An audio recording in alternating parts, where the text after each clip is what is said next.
Hi guys, welcome back to my channel. Today I'm going to show you how you can craft a dream scene with your image in Canva. All you have to do now, you can open Canva and don't forget to sign in with your account.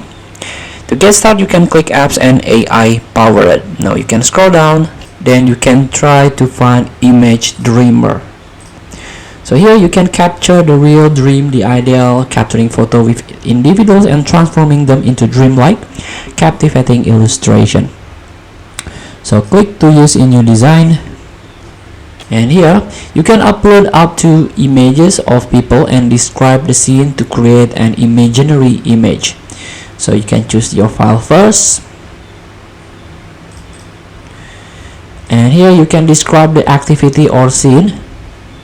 For example, riding a dragon, then click to generate. This may take up 2 minutes.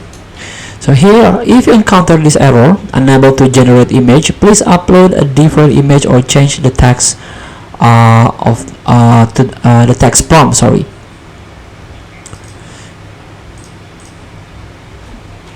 Feel free to try. Thank you for watching. Don't forget to comment, like, and subscribe, and click this button below. See you in the next video.